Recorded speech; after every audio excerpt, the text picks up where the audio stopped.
आगे फिर पप्पू यादव भैया हम लोग को संबोधन करेंगे बहुत जल्दी में, क्योंकि माइक का अलाउ नहीं है हम लोग को, तो सिर्फ पहले बात सुनेंगे फिर जो करना होगा। माइक का अलाउ नहीं। 4 बजे। देखिए, पहले मेरा प्रणाम आप सब लोग स्वीकार करिए। और विशेष तौर पर जो अनिश्चितकालीन आमरण अनशन पर जो हमारे भाई बैठे हैं या जो जिनकी तबीयत अच्छी नहीं है, जो अस्पताल में भी भर्ती है, उनके प्रति हमारी गहरी संवेदना है। लगातार चूंकि यात्रा का कार्यक्रम था और यात्रा के बाद एक दिन के लिए हमें दिल्ली जाना था। हमारे 9 दिन ये बात कल भी थी कि मैं यहाँ आऊं। मैं क्षमा चाहता हूं आप सबसे कि आप सबके बीच पहले ही हमें आना चाहिए था, लेकिन जो सामाजिक राजनीतिक परिस्थितियां हैं और जो सरकार के हालात हैं, वो अब मुझे लगता है कि सब कुछ चुनावी कार्यकाल में हम सब लोग आ गए। 13,000 लगभग संविदा कर्मी हैं आप सब। यह मामला सिर्फ आप लोगों का ही नहीं है। भैया सुनिए ना,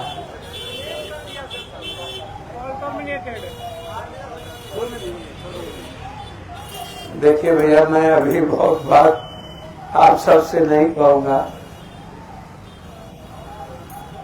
इस देश और बिहार के इस हालात में आप लोगों की ही भूमिका और आपके परिवार की ही भूमिका है। ताली नहीं बजाइएगा, एकदम। आप लोग कुछ भी समझने को तैयार नहीं है और अपने जीवन के बारे में आप लोग एक पल भी नहीं सोचते। गरीब आदमी तो नहीं ही सोचता है। मैं लगभग हिंदुस्तान के गरीब के घर में जाने का प्रयास किया हूँ। 33-36 हजार पर कैपिटा इनकम है बिहार की। 12 करोड़ 90 लाख लगभग आबादी है। बगल में यूपी 53 से 56 हजार है। झारखंड 65-64 हजार है। चंडीगढ़ 2,10,000 है। गोवा 2,53,000 है। महाराष्ट्र 2,18,000 या 22,000 है। तो बिहार का पर कैपिटा इनकम 6,000 से 7-8 हजार के लगभग महीना है। अब बिहार के लोगों की इसकी चिंता है ही नहीं। ना तो बिहार के लोगों के पास जमीन है, कट्ठे धूल में जमीन है लोगों के पास। 1 बीघा से नीचे 91.2% लोगों के पास जमीन है। रोजगार नहीं के बराबर है। और जो छोटा छोटा व्यापार काश्तकार है उसकी भी स्थिति अच्छी नहीं। बटेदार, दहियारी मजदूर, बंधुआ मजदूर, इसी परिस्थिति में हम सब लोग घूम रहे हैं। 3 करोड़, बैठ जाइए भैया, ये सब काम मत बैठिए। अच्छा वहां बैठाइए, भैया को बैठाइए, जाने। इसी उम्र में थक जाते हैं भैया। हम 28 दिन बिना पानी कर रहे हैं, और जब आप सो के उठते हैं तो हम बिहार घूम के आ जाते हैं, और महीना में 2 बार बिहार का दौरा कर लेते हैं। हमको मत पढ़ाइए। 28 दिन बिना पानी का हम रहे थे, जब 3 बच्चों को गोली मारी गई थी पटना में। हमारी लड़ाई आर पार थी सरकार से। इच्छा शक्ति होनी चाहिए, लड़ाई जीती जा सकती है, लेकिन राजनीति के चक्रव्यूह में आपका परिवार, आप सब लोग फंसे रहते हैं। अभी प्रेजेंट सवाल आप तुरंत करो, अब करो। 4 तारीख को, 6 तारीख को आचार संहिता लग जाएगा, और अभी सरकार बिल्कुल चला गया है आइसोलेशन में। 13,000 बच्चों की जिंदगी और उसके भविष्य के मुद्दों पर किसी की संवेदना है या नहीं, अब आप खुद सोचिए। कोई कहता है कि हम 10,000 रुपया महिलाओं को डाल देंगे। नीतीश बाबू और वर्तमान सरकार को लगता है कि मेरी जो सरकार की उम्र है वो बहुत कम है, या एक बार और आ गए तो ठीक है। 10,000 रुपया खजाना से निकालो, डाल दो। महिलाओं को 10,000 रुपया जाएगा तो वो वोट हमको मिल ही जाएगा। अभी कोई भी वादा कर लो, चाहे 125 रुपया बिजली, चाहे विधवा पेंशन, निःशक्त पेंशन, बाद में देखा जाएगा। अभी पहले 3 महीना डाल दो, फिर पैसा नहीं आएगा, सरकार बन जाएगी, फिर मुद्दा आएगा कि वो तो चुनाव का जुमलेबाजी थी, अब तो पैसा है नहीं। 6,000 रुपया जब नियोजित शिक्षक का था, यहीं पर हम लोग लाठी खाए थे। चुनाव आते आते 3,000 बढ़ा के 9,000 किया, और 9,000 के बाद लगभग 20 वोट टीचरों ने अपने तरफ से हर बूथ पर मार दिया, मात्र 3,000 रुपये में। मैं जो सोचता हूं, जितना जो बात मैं देख रहा हूं, बिहार के बारे में आप लोगों की कोई सोच है ही नहीं।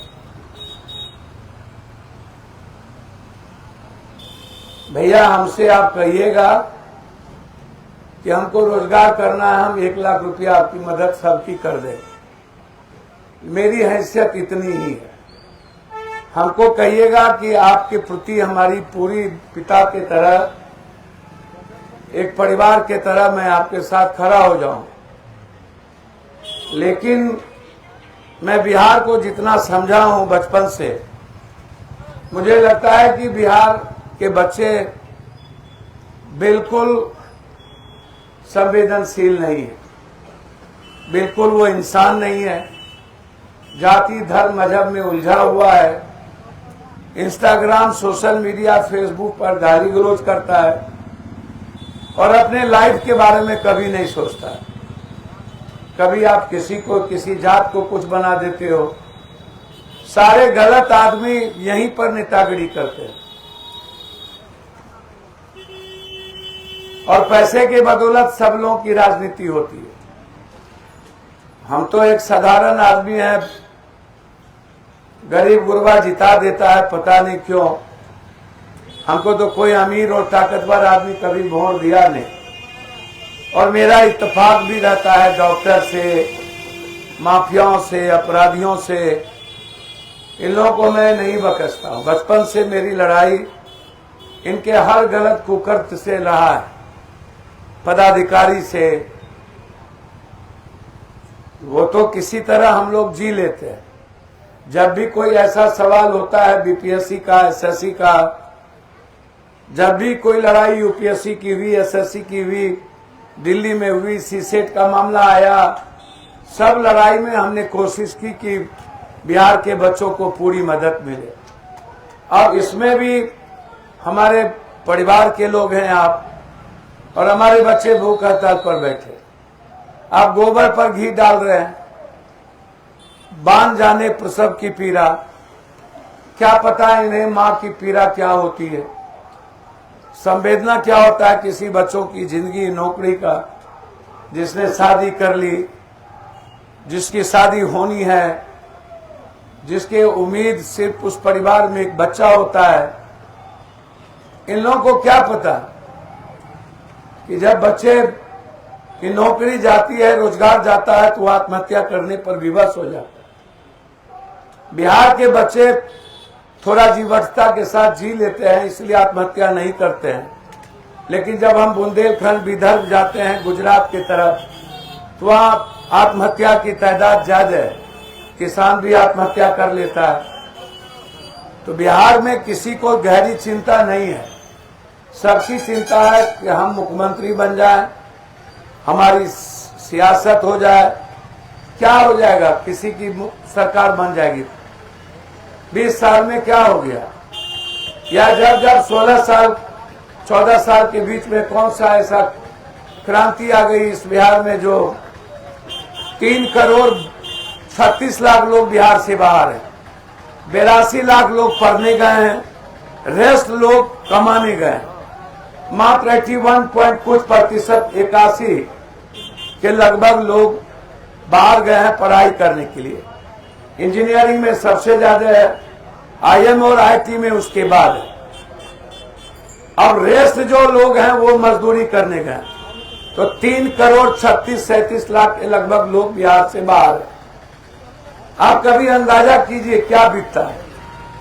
हम जब जाते हैं कहीं, तो हमसे जो मिलता है बिहार के लोग एक ही बात कहता है कि पप्पू भैया या पप्पू जी कैसे हम लोग लाइफ जिएंगे। अभी कलकत्ता से हमको 100 बच्चे का फोन आया। आईटीसीएस में कल लगभग 36,000 बच्चे को नौकरी से निकालने की नोटिस हो गई। और मैं आपको बता दूं, इस 2 महीने के अंदर भारत में लगभग 85 लाख बच्चे को प्राइवेट लोग नौकरी से टैरिफ के चलते निकाले। वो अभी जो आईटीआई और आईटी के जो बच्चे हैं, जो अभी टैरिफ 57.2% ने जो लगाया है, जिसमें आईटी सेक्टर कंप्लीट ध्वंस हो जाए, किसान तो बर्बाद हो ही गया। तो उसमें हमारे भी 2 चचेरे भाई थे, अभी रो रहे थे कि एक बार फोन कर दीजिए हमारे एचआर को। छट्टी में मेरा भी नाम है, और हमें भी कहा गया है कि आज रात तक तुम इस्तीफा दे दो, अन्यथा तुमको निकाल दिया जाए।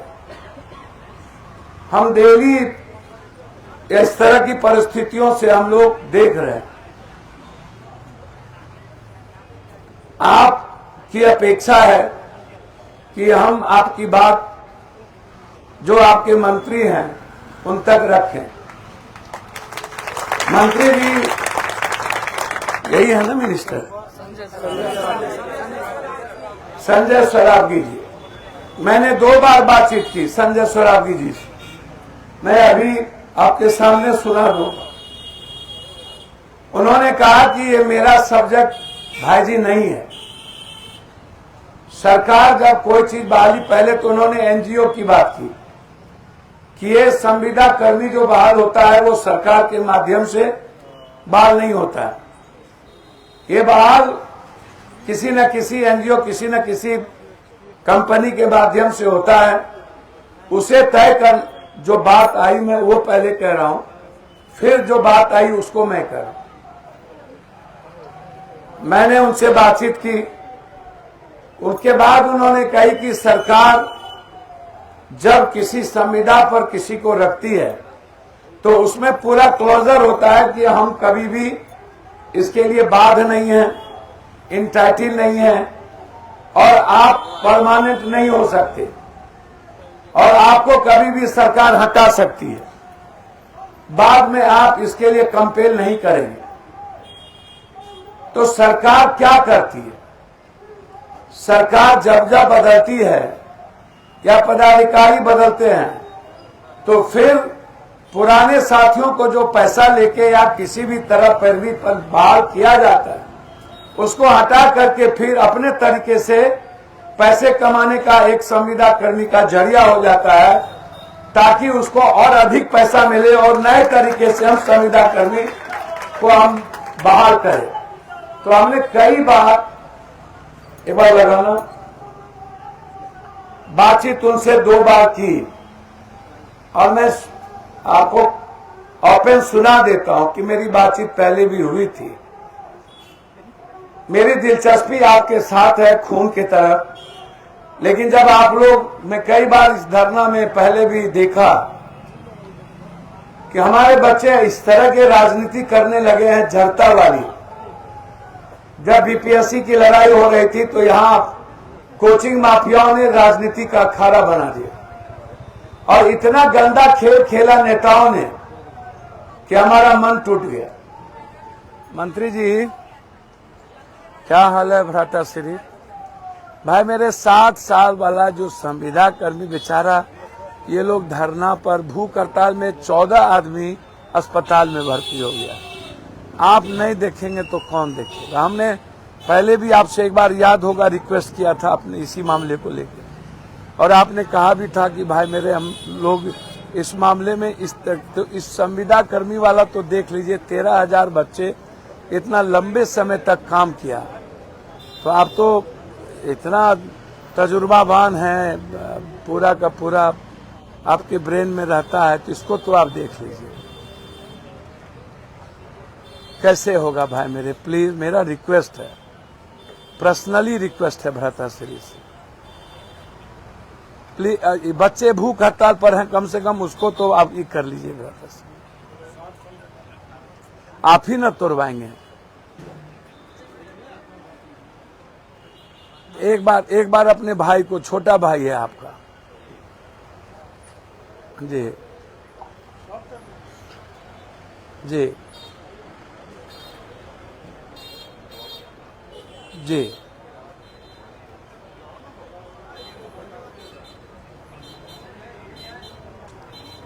जी हाँ, नहीं, बात आप वही बात मैंने आपकी भावनाओं को पहले ही इन लोगों को बता दिया है, एकदम क्लियर बताया है।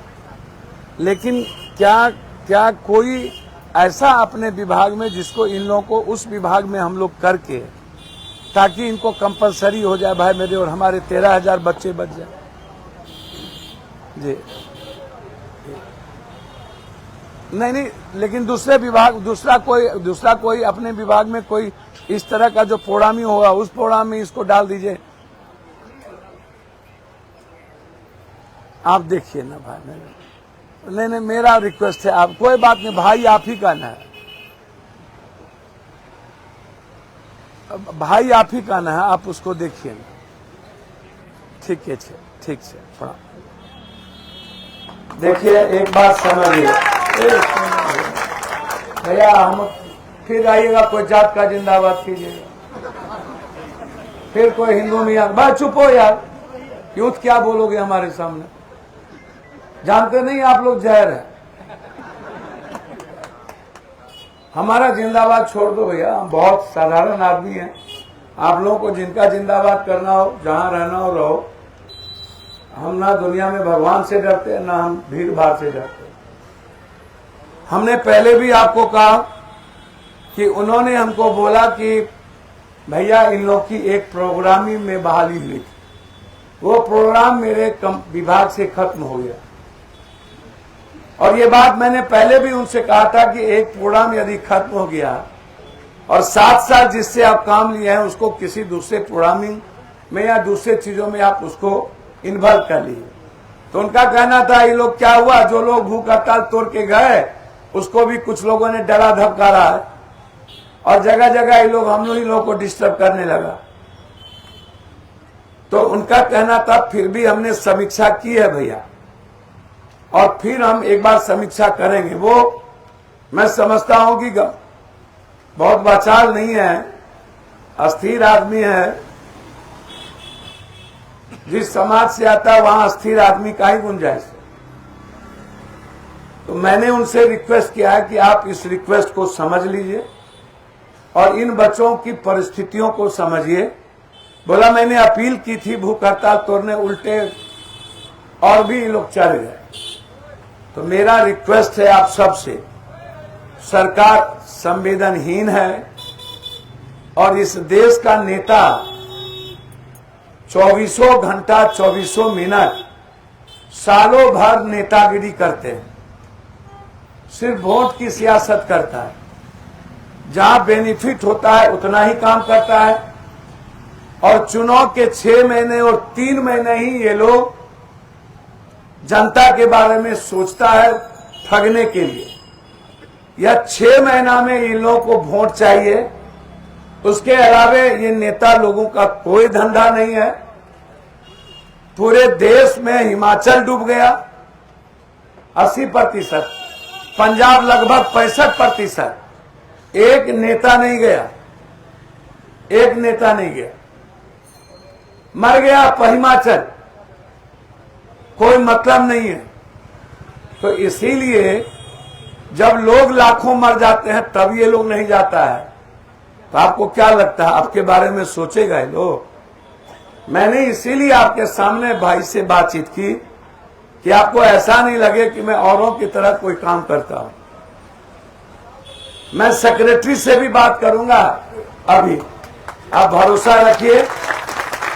गाड़ी में बैठते हुए, चूंकि मुझे पूर्णिया जाना है, मेरे यहां बाढ़ आया हुआ है